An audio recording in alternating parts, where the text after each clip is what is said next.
Oh, Washington, D.C., our nation's capital, home of the 89th Midsummer Classic, where the best of the best have come to play. Amid all the history, a game so rich in history, we certainly hope you and your family are enjoying this wonderful city and play ball park. Welcome to all of you. My name is Lauren Shahadi of MLB Network, and I couldn't be more thrilled to join you today. I'm a D.C. girl, born and raised, so to see all your excitement and enthusiasm for this weekend and this home run derby and the game tomorrow is a treat for me.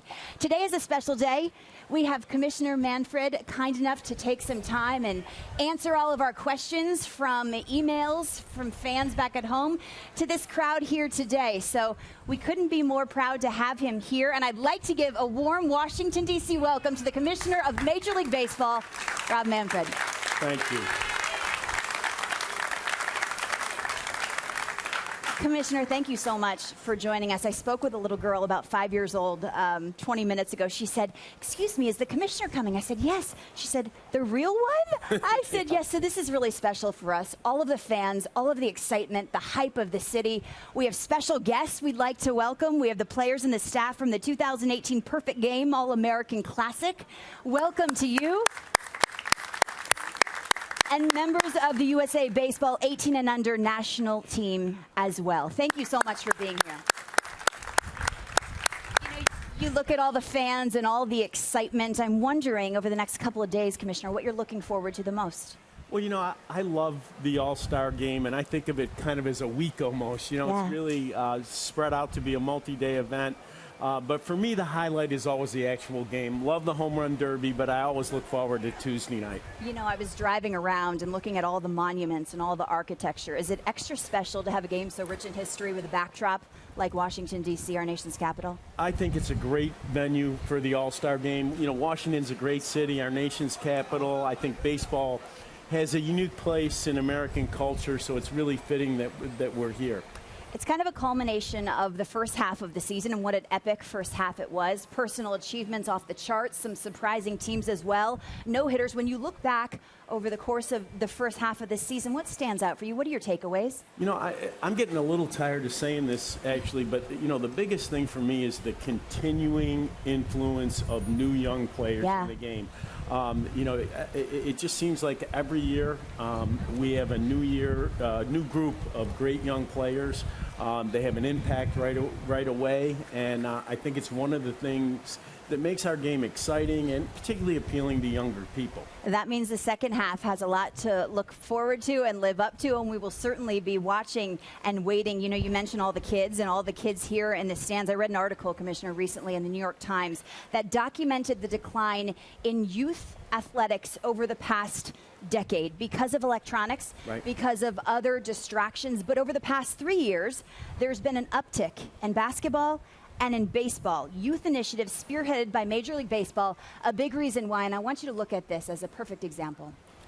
Yeah. MLB has been a great social institution in this country for decades. We have a great responsibility, and I think people really look to us. Awesome. Hey. Sam, I'm ready. Very nice to meet you. How are you? Catch on three. Ready? 1, 2, 3.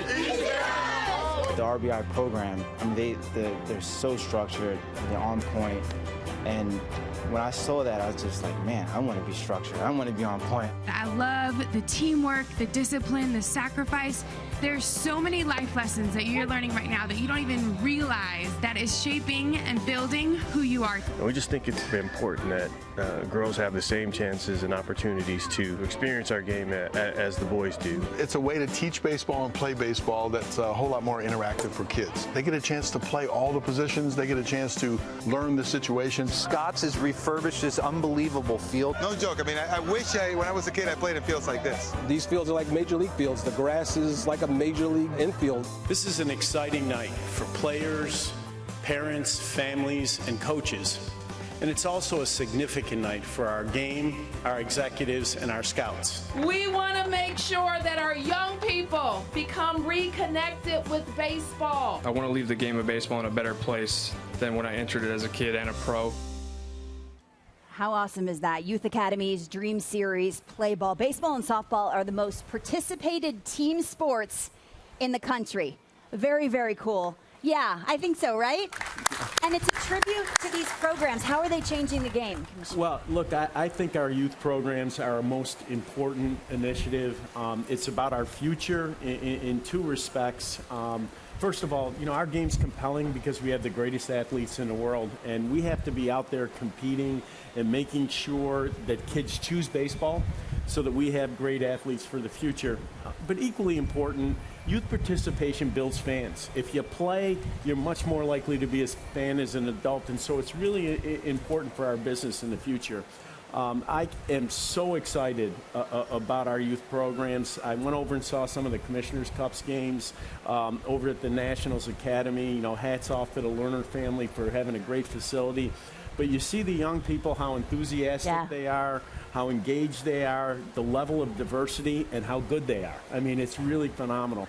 The other thing that I saw on the tape, the idea of girls playing baseball, the identity of the two games, I think is a great idea that Tony Regan's had. I think it's important for us, and it's another area we're going to be investing in the future. I remember one of your first public appearances as commissioner-elect. It was back in 2014. It was at the Little League World Series. That visit kind of symbolized your priority on youth participation. So I'm wondering from that point to now, Commissioner, what you're proudest of.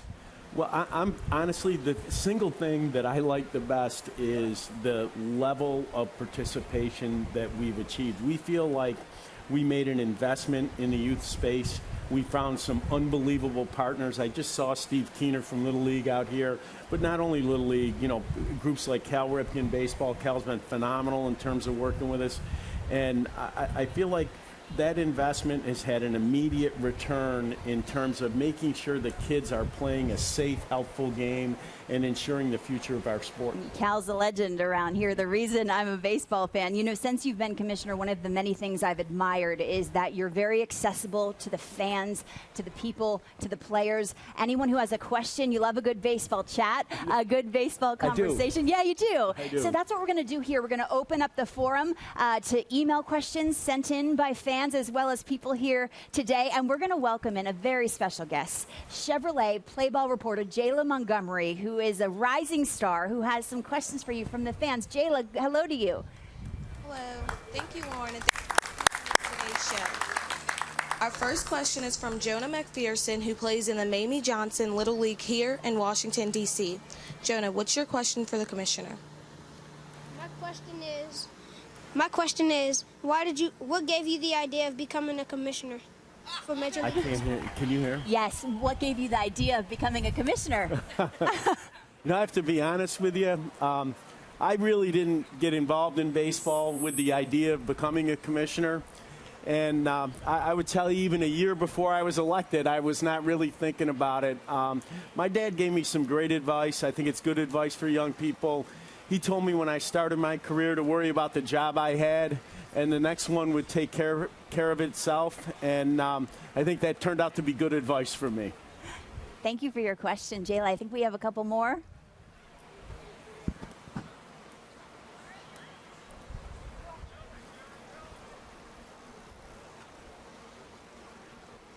Our next question is from Kalila Blackman of Prince George's RBI Softball and the Bowie Blue Jays. Kalila, what's your question for Commissioner Manfred? What are your thoughts about if there was a Major League Softball team in the near future? Major League Softball team in the near future. What are your thoughts? Look, we love softball. I have to tell you, there was a great story almost a year ago now. We've done a small charity event in the little town that we live in Westchester County for Make-A-Wish, where our softball team plays against a softball team that Boomer Esiason, the former NFL quarterback, has. And Ginny Finch came last year to play as part of our team. And in the past, we had, a lot of young baseball players showed up. When Jenny was there, we had a line of girls, way out to the outfield, just looking to get their jersey signed. So we think there's real power in the game of softball. It's a place where we want to continue to encourage playing. I think that softball will grow to the point that there eventually will be another professional league. It's great news. Jayla, I think we have one more question before we get to our email questions. That'd be great. Ryan Davis is a member of the DC Grays Junior RBI program here in DC. Ryan, what's your question? What is the commitment level of MLB players to become more actively engaged with youth in the communities? The commitment level to have Major League Baseball players more active in the communities. Look, one of the things that differentiates our players is their involvement in the community. I think that the key for us is to make opportunities available that are appealing to our players. And I think at the very top of that list is opportunity to work with young people to ensure that people are playing the game in the future. We've had phenomenal luck with our players. I'll give you a great example. Clayton Kershaw obviously plays in LA, but he was a major funder of the development of the academy, the youth academy that we have in Texas. That's because he's a resident of Dallas in the off season, and it's just one great example of how our players give back in their communities and are particularly interested in giving back when it involves kids playing the game. Thank you for your question, all of you. Jayla Montgomery, let's hear it for our Chevrolet Play-Ball reporter. I better up my game on those questions. Those were pretty good. We have some email questions from fans at home, and the first one is from Coral Springs, Florida, from Ethan. And he wants to know, how do you feel the voting process for the All-Star Game should be changed, if at all? I like the current voting process. We always look at everything we do. We always try to do a post-mortem and say, are there problems? Are there things we should be thinking about? But the two things that I like about the current voting process is that, number one, the fans get to pick the starters. After all, this whole event, everything that goes on here in Washington, D.C., is about our fans, and their voice should be heard in the process. The second thing I like about it is the players also get to pick another part of the roster. There's a special honor associated with your peers selecting you to be in the game. And I think those are the two best features of the current process. And even though I'd be prepared to tinker with it around the edges, I see those two components as really important. It's an interesting question, Mr. Commissioner, because if you ask 10 people, I think, in the stands, I think 5 people, and maybe you agree or disagree, would say, I want to see the stars of the game. Albert Pujols, even if he's batting .220, I want to see him on the grandest stage, where others might say, I want to see the second baseman who might not be a household name but is batting .350. And as I'm asking you this question, I don't know really what side I lie. Which side do you lie? I'm a merit person. I really am. I come out on the idea that if the players feel and the fans feel you're the best at your position, and that those are the players that should be here, I think it's important in terms of growing the profile of our young players to give them an opportunity to be seen on a national stage like this. So, obviously Albert Pujols, players like that are crucial to the game, but I think it should be the guys that are performing today that should be in the All-Star. The good news is we have a mix of superstars as well as up-and-coming stars here today on display at the Home Run Derby as well as tomorrow in the All-Star Game. This next question is from Connor. Is there anything currently on the table to improve offense, meaning reduce the 3 true outcome percentage, strikeout, walks? Well, the best I can say about that, Lauren, there's a lot of conversation going on in the game. It's being discussed among ownership. I do think there's some concern with respect to that issue. We've also approached Tony Clark, told him that we'd like to have a dialogue with the players on this. Obviously, the players' input on this issue is really important. And we're hopeful that Tony will be in a position to have that dialogue in the near future. Okay, constant conversation. Wonderful. George V. wants to know, can you please, this offseason, come up with new rules that eliminate the shift? It's not just fans that it's not just fans, right, that want to know. Sometimes players voice their concern as well. Yeah, the shift is a very controversial development in the game. We heard it just here with the stands. Right. It is a controversial development in the game. I think the real question is what sort of rule will produce the outcome that people are looking for. In other words, is there a change that we can make with respect to defensive alignment that's going to get away from the 3 true outcomes? And I'm not sure. There is. I think that it's something that we need to discuss more. I think it's something where we need to get a lot of player input. But if you think about it, right now, players have made a decision that the home run, trying to hit it over the shift, is more valuable than the hit to the opposite field.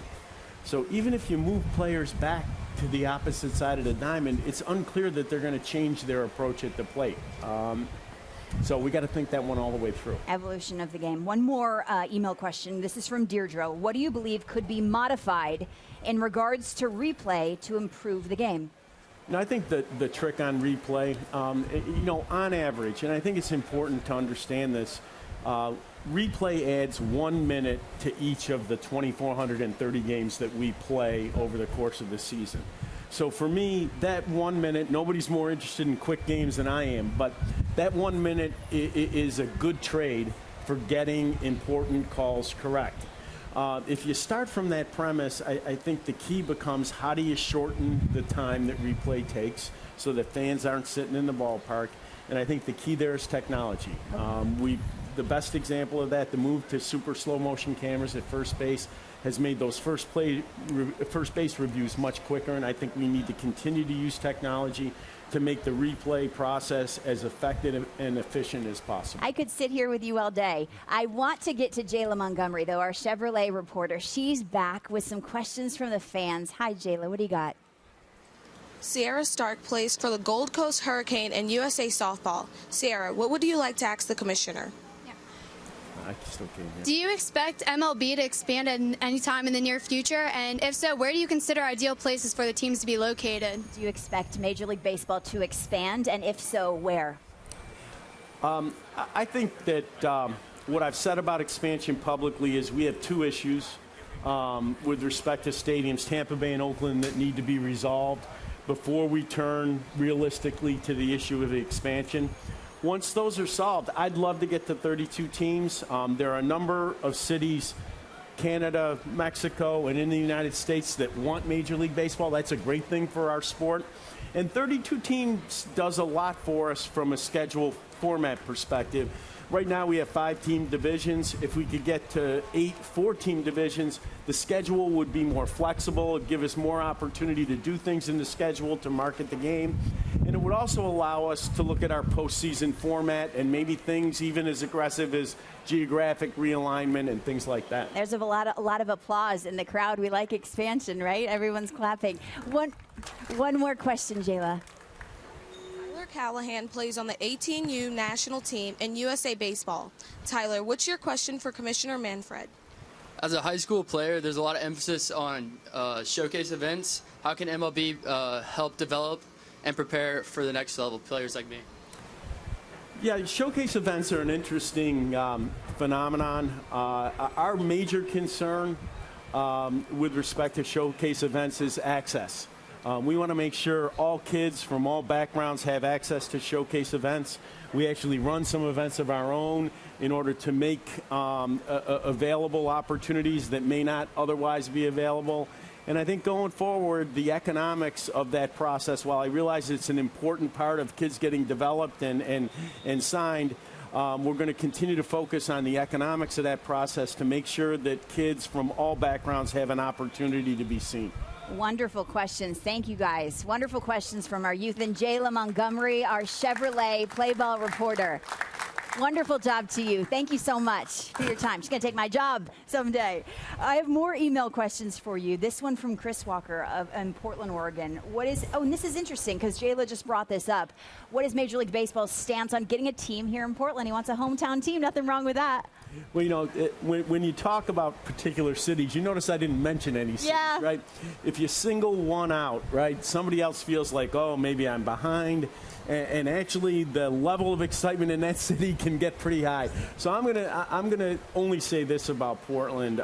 They got a really aggressive group that's interested in having Major League Baseball. I think the demographics in Portland would put it on a list of viable candidates in the event that we do expand. If and when a city gets a new team, then we'll get excited about it. You know what we're very excited about is the Yankees and the Red Sox in London coming up. Very excited about that. What are your expectations for that? I think that London is going to be in line with things like the game in Cuba. That will really be huge events for Major League Baseball. We have looked for an opportunity to play our first game in Europe. because it's so important. We're going to take one of our best rivalries there, the Yankee-Red Sox. And I think the early returns are we're going to have tremendous excitement. I think in the first 24 hours, we had over 50,000 people register for tickets. So we think the games are going to be great. I feel like that's an assignment I need to be assigned to. Twist my arm, yeah, right? I think there's going to be lots of Can people. Can you make that happen, Mr. Commissioner? Yeah, that's right. There's going to be lots of people who want to be on that traveling squad. Another email from Don in Illinois. With the significant advancements in technology and baseball, even to the point that the spin on the ball is measured, why not use it to call balls and strikes at the major league level? Basically an automated strike zone. I knew this question was going to come. You know, I had a great stock answer to this question, which basically said, a year ago, you know, the technology's really not up to it. Once the technology gets there, we'll have to talk about whether it makes sense. Interestingly, in the last year, the technology has really, really improved. Now we need a new answer, right? They made great strides on the technology. But even with that great technology, I think we need to have a conversation that involves all the constituencies in the game, the umpires, the players, the owners, about what would happen if you took from the home plate umpire the obligation to call balls and strikes. I think one of the things that allows the home plate umpire to control the game, to manage the game on the field, is the authority that's derived from calling each pitch. And I think we need to proceed slowly in terms of deploying that technology. Okay, perhaps there would still need to be an umpire behind the plate. Just getting the strike zone correct is something that will continue the conversation in the future. Commissioner Harold Reynolds, he likes that answer, yeah? Harold Reynolds of MLB Network. How many are big fans of our guys, Harold Reynolds? Yeah? He's going to join us in just a little bit. He can't wait to talk with you. But we've been detailing the fun of the first half and all of the wonderful plays and accomplishments. We thought we'd give you some images of the first half for you fans to enjoy. Check this out.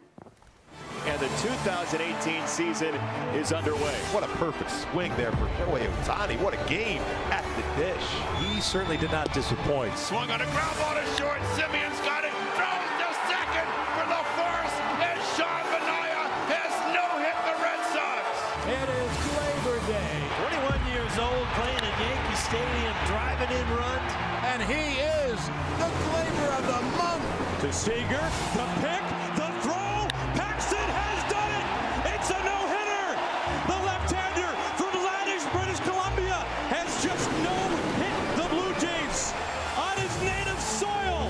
Base hit number 2,000 for number 7. And the hometown kid reaches his milestone at home. Albert Pujols has done it. You've just punched your ticket into the 3,000 hit club. Cover their feet here in San Juan. At the wall. Gone. 2-run shot by Francisco Lindor in front of all of his fans here in Puerto Rico. Mike Trout thrills us once again. He plays like a Hall of Famer. It's incredible. Look at this. See you later on a broken bat. And Bryce Harper hits it out of the yard. I think Roy Hobbs just hit a home run. He jumps and he makes the catch. Kevin Pillar soaring through the air. Superman has done it again. That was awesome. If that doesn't fire you up, right? Joining us on stage is one of the most passionate baseball fans we know. Our guy, he's lived it forever. He's played at the highest level. Harold Reynolds, hello to you. Good welcome to you. Good to be here. Thank you. Thank you. I've been peppering the commissioner with some questions. The floor is yours, my friend. I got some questions for him. First of all, though, how amazing is this play ball park? You know, I thought when we started a couple of years ago, it was a great idea. And you remember, it's just a little diamond. And the fact that it's grown into this, I think, is absolutely phenomenal. It's kind of a flagship for our youth initiatives, and really excited about it. You guys enjoying it? Oh, I'm telling you, it's phenomenal. Hey, you know, the first thing I thought about, I was going to bring my camera up here and take a picture of us, a little selfie. Social media and all that is so big now and so prevalent. What is your advice to maybe somebody sitting out there looking for opportunity to go to college, get a job, not even in baseball, but just in life? What's your thoughts on social media? Well, look, I think social media is a really important mechanism for driving fan engagement in sports. You know, it used to be people would get up in the morning and, they go read the box scores, find out what happened last night, who won the games. The fact of the matter is, when we go to bed, we know all that already. Yeah. Right? And so the way that what fans want today is they want access to players that goes beyond just what they observe on the field during a game. And I think people who know how to use social media, who can help athletes interact with fans but avoid the pitfalls that can occur with social media, that's a great skill set for people. Now, I was a little shocked with all the gambling things that went through and through Congress and whatnot. So how is baseball now going to handle the gambling issue, and how do you look at that? Well, we think about it as a challenge and an opportunity. Mm-hmm. On the challenge side, we need to make sure that whether it's federal legislation or it ends up going state by state, and that's an open issue still, that the laws that get passed put us in a position to protect the integrity of the game. You'll often hear state regulators in particular say, we know how to deal with integrity issues. The fact of the matter is, our office, the Commissioner's office, was founded in order to defend the integrity of the game. We're not going to delegate that responsibility to anybody, and we need to make sure that the legal framework allows us to do our job. So that's the challenge. On the opportunity side, the research is clear. Gambling can be a source of fan engagement for adults. Yeah. And we need to take advantage of that opportunity. We need to help gaming enterprises build products that allow fans to interact with our game with two caveats. We need to protect our young fans so they're not exposed too much, and we need to make sure that while you have an opportunity to engage, that gambling doesn't come too close to the sport, too close to the broadcast, on uniforms, things like that. So that's the challenge. We're going to try to find that sweet spot. It's a big challenge. It really is. It's a huge issue right now. Yeah, and one of the issues last couple seasons has been pace of play. And I want to throw this out there. You saw the Futures game yesterday. Amazing. You guys see the Futures game, anybody? Great athletes yesterday. Oh, some great young players. We'll get into that. But the pace of the game, because they've instituted a 20-second clock in the minor leagues, I really felt like these pitchers were kind of conditioned now. Yep. And this game flew by. Now, I know they're not trying to work a walk. They're up there swinging a little bit more aggressive. But pace of play, it seemed to really flow. Why has there been such a point of emphasis on pace of play? Well, I think pace of play is about a larger issue of watching the game, seeing how the game has been changing over time, right? Yep. And beginning to manage that change, right? So, the change that's taken place is as a result of GMs, looking at data, analyzing data, developing new theories, passing those down in their organizations. It's kind of organic. It's happened out there. I think we're at a point in time where we need to begin to manage that change. Pace of game, we thought, was sort of the low-hanging fruit. Everybody should be in favor of moving it along, making the games as crisp as possible. But I think there's a broader conversation that has to be had about things like pace of game, defensive shifts, use of relief pitchers. We should be having that conversation. Well, one conversation we've had a lot about, Commissioner and I go way back, is how young the game is getting, but also the initiative of being able to diversify the game. African Americans, you name it, everybody across the globe. And yesterday's game, we had 8 kids that were African American background, and really a lot of them came out of our draft. So it was amazing to see that. How'd that make you feel? Made me feel great. I mean, look, this is a bottom-up process, right? It involves us investing in playing opportunities in underserved areas and allowing those investments time to bear fruit. I think our number now at the big leagues is about 9% African American. First round of the draft the last 5 years, about 20%. That's real progress for us as those young men begin to make it to the major leagues. But equally encouraging, you saw them yesterday in the Futures game. Equally encouraging to me was the quality of play that I saw over in the Commissioner's Cup at the Nationals Academy. Tremendous diversity, real athleticism, and I think it bodes well for the future of our sport. And on that same vein, it seems like we talk a lot about African American initiatives, but youth initiatives, period. One of the things that Commissioner Manfred wanted to do when he came on was continue to make sure we got kids involved, because he understood, and this is kind of his, I'm stealing his thunder here, but he felt like age 4 and 5, you engage a fan, you have that fan for life. And that's really something he's really done a great job of. And when you look back now and you see the game is growing with those youngsters and those fans that are being built, what encouraged you the most about that thought you had maybe 4 years ago? Well, I think what is encouraging to me is that we see concrete returns from the investments that we've made in the youth space. We can measure it. Most of the measures come from third parties, and it encourages us to make more investments. I mean, when a business sees that it can spend $1 and get a real return that helps the game in the future, it just encourages you to do more, and we're going to be doing more in that space. You know, I do a morning show with Lauren in the off season called Hot Stove, and when I talk too much, she starts looking at me. I can feel her right now. No, so I'm going to awesome turn questions. it back.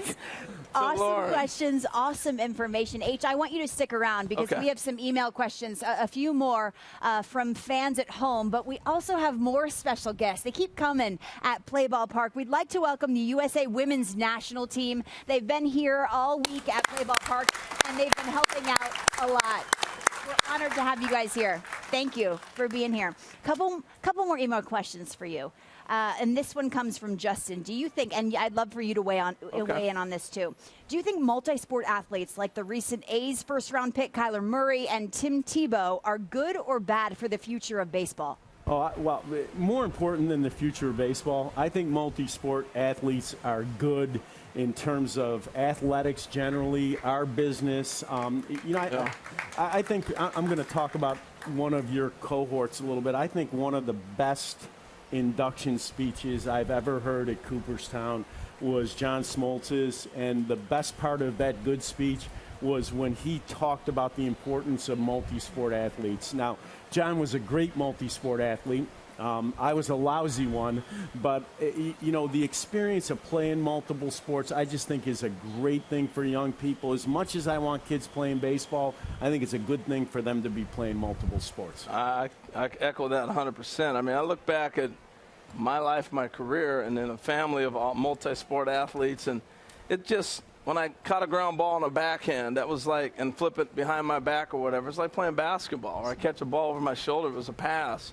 So anytime you have that, and in this day and age with specialties of your kids got to stay in one sport early, how do we combat that when you start thinking about the dollar as a parent, and you're sitting there and they're already saying, hey, at 10 years old, you're going to do this or that? How do we combat that? I think the trick there, and it raises an issue that's really important with respect to youth sports, it's education of coaches.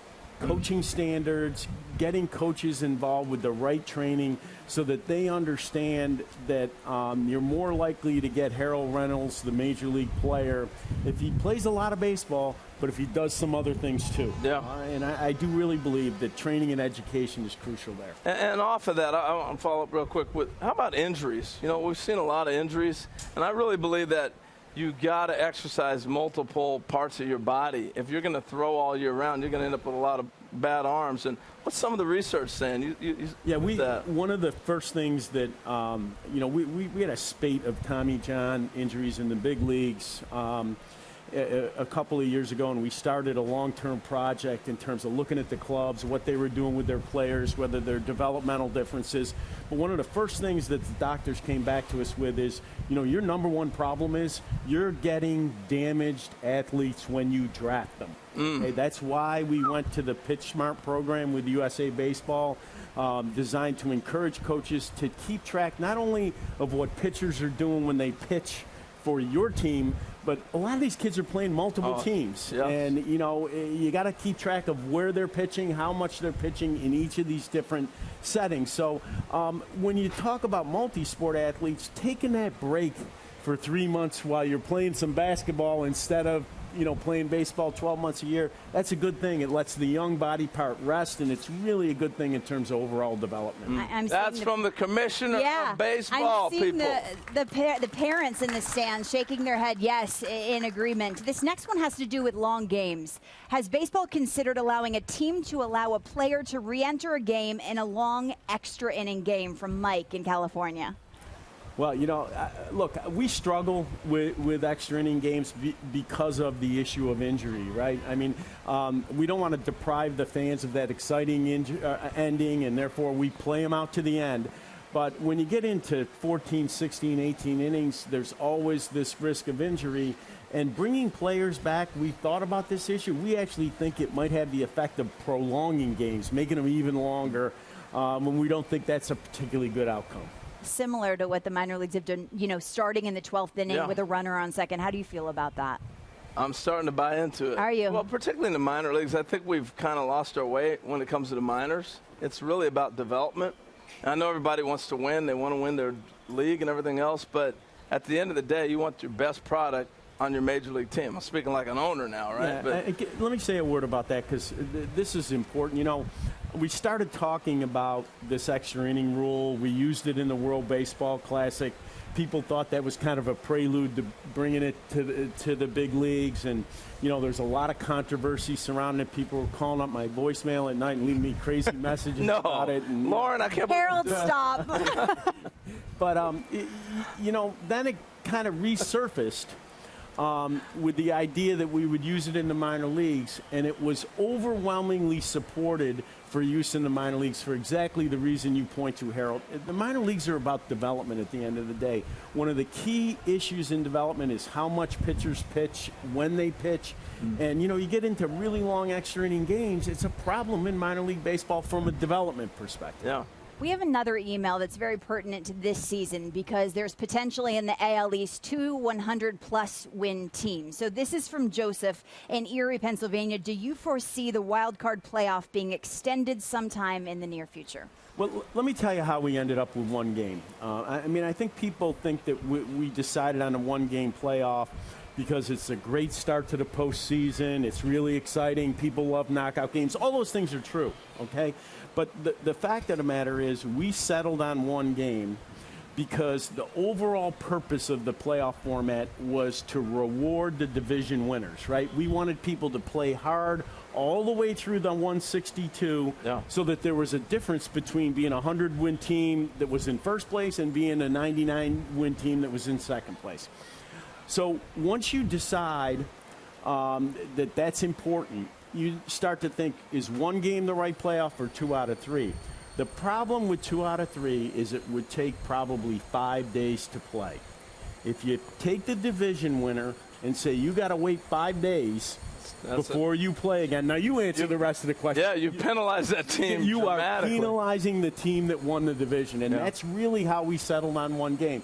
So I understand the visual of, gee, I won 100 games, but the fact that I got knocked out in a one-game playoff. I understand that that's going to be controversial, but the fact of the matter is that team finished second in its division, and there should be a penalty for being second instead of first. It just convinced me right there. No doubt. I got a question off the playoffs and the rules that you've implemented, and the commissioner's been involved in a long time in baseball as pertaining to the PED suspensions. So this year, Robinson Cano gets popped. He's got 80 games. He's not eligible to play in the postseason. Talk to about the drug testing and how stringent it is, because you see a guy go off and hit 25 home runs in the first half, and the first thing everybody thinks is PEDs, and the testing's not there. Baseball is pretty strict. Can you tell us about the drug testing? Yeah, I think it's important to start a little bigger than testing. Our drug program is really broader than just testing. We do the most scientifically advanced testing that's available. We test both blood and urine because you can uncover different substances depending on which sort of test you do. I mean, the idea of getting into blood testing, very controversial, obviously much more invasive. We also keep track of our players over time to detect any small change that might be going on. So we have state-of-the-art testing, and we do more blood tests and urine tests than any other sports organization in the world. Even though we have a relatively limited number of athletes, we do more tests than anybody. In addition to testing, because no testing system's perfect. There's always something new, and it takes a little time to catch up with the science. We have a whole investigative staff that's charged with making sure that they can't identify potential drug users, even if they're testing clean at a particular point in time. So the combination of those two things with the education that we do, starting with our very, very youngest players, we think gives us a very effective program. And before that decision is rendered, how much is, you've gone through a long process before you go ahead and send that out, right? Right. There's an initial test comes back positive, okay? Whenever a sample is collected, it's split into two pieces. The initial sample comes back positive. The second sample, the player's notified, the second sample is tested again. It's always tested by us, but it may be tested again by a player at his own lab, just to make sure everything is right. All that happens. So you let them go to their own lab? Yeah, they can go out and they test it at their own lab, and we do a confirmatory test ourselves. Usually there's a lot of conversation between my office and the MLBPA about exactly what the facts are. Nobody has an interest in a player being identified as having used a performance-enhancing drug by mistake. So we take our time. We make sure we know exactly what happened before the suspension's imposed. Once the suspension is imposed, if it's a first-time offender, it still doesn't become public. That player has the opportunity to appeal to a neutral third-party arbitrator, and that case gets heard on an expedited basis to make sure there's been really full due process before the announcement's made. It's interesting to hear all the levels of the process. We could sit here with you, Commissioner, all day long, but we have one question we'd like to end on. It's from Matthew S., and he says, given the rousing success of the MLB Food Fest in terms of ticket sales, are there any plans for another incarnation of the event, or perhaps more optimistically, a permanent MLB restaurant? What do you think about that? Well, good. I'm not going to bite into getting in the restaurant business. I got a nice Let's put it right business here in Play Ball Park. I got a nice little business that I'm trying to run day to day. I will say this about the Food Fest. It was a fantastic event. We went with my whole family, as a matter of fact, and we really loved it. There will be more MLB Food Fest. What we're talking about is whether we want it to be a standalone event or we want it to be an adjunct to some larger event like the All-Star Game, and hopefully we'll make a good decision on it. I know one thing for sure. You will see another Food Fest. And you will see toasted grasshoppers. Those are my favorite. Mr. Commissioner, thank you so much for your time. A nice Washington, D.C. applause for the Commissioner of Major League Baseball, Rob Manfred. Thank you so much for joining us. And thank you for being here, Rob. Thank you.